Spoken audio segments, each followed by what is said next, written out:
Good morning.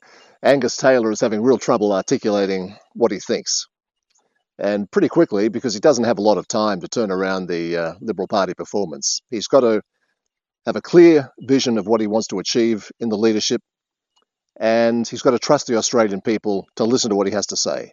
So what he has to say is important, and how he says it is important. And at the moment, he's just mouthing motherhood statements. As I said yesterday, it's one thing to talk about policies, the other is to actually flesh out those policies.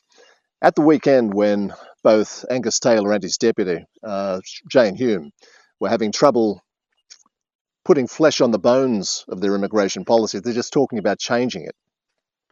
Marco Rubio, the very impressive Secretary of State from the United States, was speaking to a conference in Munich, an international security conference. And he said, and I'll quote, "The West has opened its doors to an unprecedented wave of mass migration that threatens the cohesion of our societies, the continuity of our culture, and the future of our people." There you've got it, Angus. Just have a good look at that entire speech. I think one of the essential points here, and at some stage they're going to have to talk about it, is that diversity is not a culture. I think we've been going down that road for too long. Diversity is fine, but it's not a culture. A culture embraces diversity when those diverse elements share the same culture. So when Angus Taylor says they're going to stop people coming in who don't share our values, which people is he talking about? Where do those people come from? How's he going to stop them?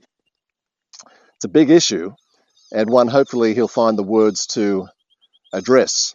Senator Hume, meantime, had a little snide shot at One Nation on the Insiders the other day when she said she'll leave cutting immigration totally to parties of grievance. Now, that's what they call One Nation, a party of grievance. Well, of course it's a party of grievance because people have got a lot of grievances. And One Nation, unlike in recent times the Liberal Party, is prepared to stand up and say what it believes. No secret why it's currently outpolling the Liberals by a fair margin for the first time in history. So when Senator Hume has a shot at One Nation, I went online to see what One Nation's immigration policies are these days, and there's a page of them, but I'll mention just a couple. Deport any visa holder who breaks the law. Now, surely that's beyond argument. Introduce an 8-year waiting period for citizenship and welfare, ensuring new arrivals make a contribution before they take. People can debate that, but that's common sense. Refuse any migrant entry from nations known to foster extremist ideologies.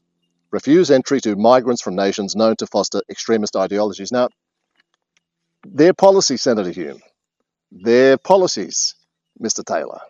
People can debate them. People can have different points of view about them. But unlike the Liberal Party, they've got policies. And they've been out there arguing them for a very long time. Time for you to start doing the same. Have a great day.